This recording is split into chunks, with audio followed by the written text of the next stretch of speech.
الحمدللہ وحدہ لا شریک لہ والصلاة والسلام علی من لا نبی بعد اما بعد فاعوذ باللہ من الشیطان الرجیم بسم اللہ الرحمن الرحیم ان ھذا القرآن یہدی للتی ہی اقوم وقال النبی صلی اللہ علیہ وسلم انما بعثت معلما اللہم صلی علی محمد وعلی آل محمد کما صلیت علی ابراہیم وعلی آل ابراہیم انک حمید مجید اللہم بارک علی محمد وعلی آل محمد کما بارکت علی ابراہیم وعلی آل ابراہیم انک حمید مجید۔ اللہ تعالیٰ نے قرآن کریم مقدس لا ریب کتاب ہمیں عطا فرمائی۔ خوش قسمت وہ لوگ ہیں جنہوں نے رمضان المبارک کی 20 رکعت تراویح پڑھی۔ 20 رکعت تراویح میں قرآن کریم کو مکمل سنایا یا مکمل سنانے یا سننے کی سعادت حاصل ہوئی۔ بہت مبارک لوگ ہیں۔ رمضان مبارک کے مکمل روزے رکھے۔ اللہ تعالیٰ تراویح کو، رمضان کے روزے کو، دیگر عبادات کو اپنے کرم سے قبول فرما لے۔ بہت سارے ممالک میں آخری روزہ کل ہے، یعنی شروع ہو رہا ہے۔ بہت سارے ممالک میں شاید اس کے بعد ہو۔ کہیں 29 شب ہے، کہیں 28 شب ہے آج۔ اللہ تعالیٰ سب کی عبادات کو قبول فرمائے۔ میں آپ کی خدمت میں گزارش تو یہ کرنا چاہتا ہوں کہ رمضان المبارک کی عبادات کو رمضان کی آخری شب جو کہ لیلۃ الجائزہ انعام کی رات ہے، اس رات کو ہمیں عبادت میں گزارنا چاہیے۔ یعنی رمضان کی گزارنے کے بعد آخری شب کا معنی آگے صبح یکم شوال عید الفطر ہے۔ اس رات کو عبادت میں گزارنا چاہیے، اس کو ضائع نہیں کرنا چاہیے۔ اور گزارش یہ کرنی ہے کہ جن حضرات کے ذمے صدقۃ الفطر ہے اپنا اولاد کا، ان کو اس کی ادائیگی بر وقت کر دینی چاہیے۔ عید کی نماز کا اہتمام کرنا چاہیے، بر وقت عیدگاہ میں پہنچنا چاہیے، اور عیدگاہ میں مرد حضرات جائیں۔ میری خواتین ماؤں اور بہنوں بیٹیوں سے گزارش ہے کہ آپ کے اوپر شریعت نے نہ رمضان کا غیر رمضان کا جمعہ رکھا ہے، نہ ہی آپ کے ذمہ عید کی نماز رکھی ہے۔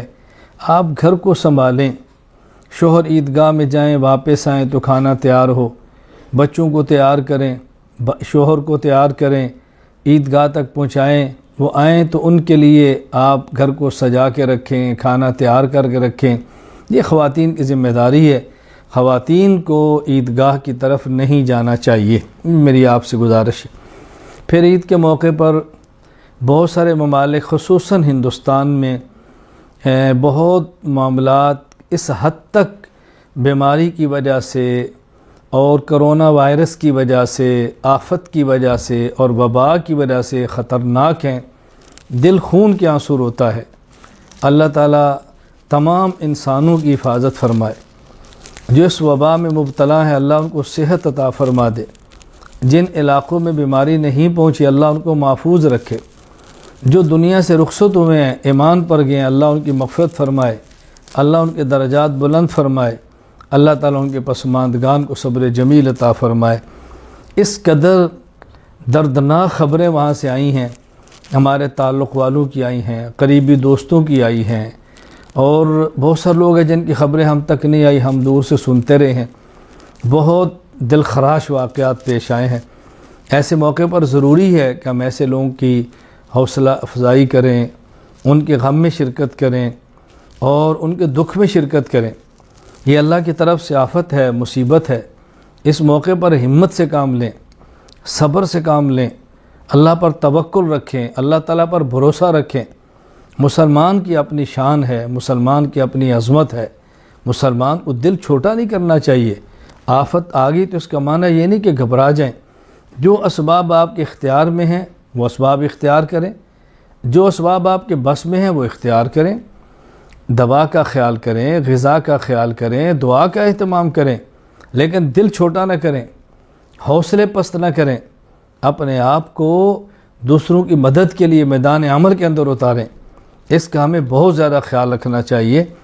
عید کے موقع پر دعاؤں کا اہتمام کرنا، اپنے لیے، اپنے دوستوں کے لیے، رشتہ داروں کے لیے، دنیا سے چلے گئے ان کے وفات شدہ افراد کے لیے جو زندہ ہیں ان کے لیے اس کا اہتمام کرنا چاہیے۔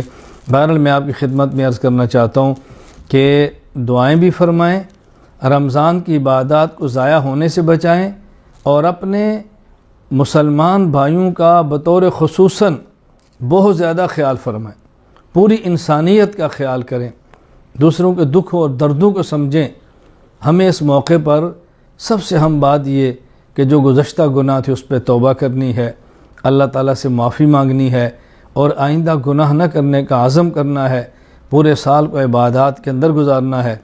اور میں آخر میں یہ گزارش کروں گا کہ اس موقع پر بطور خاص ائمہ مساجد، علماء کرام، مؤذنین، خدام، ان کا بہت خیال کریں۔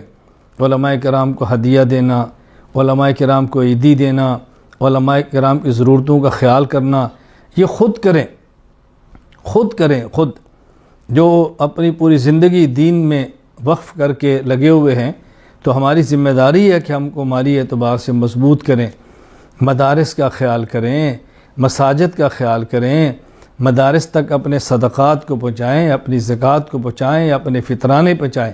تو میری آخر میں آپ سے گزارش یہ ہے کہ آپ حضرات اپنے اپنے علاقے کے ائمہ مساجد، علماء کرام کا خیال کریں، عیدی دیں، خدمت کریں، ہدیہ پیش کریں، تاکہ ان کا مزید شوق بڑھے، رغبت بڑھے دین کی خدمت کرنے کے اندر۔ اللہ تعالیٰ مجھے اور آپ سب کو دین پر عمل کرنے کی توفیق عطا فرمائے۔ اللہ تعالیٰ ہماری کمیوں کو تائیں اپنے کرم سے معاف فرمائے۔ وآخر دعوانا الحمد للہ رب العالمین۔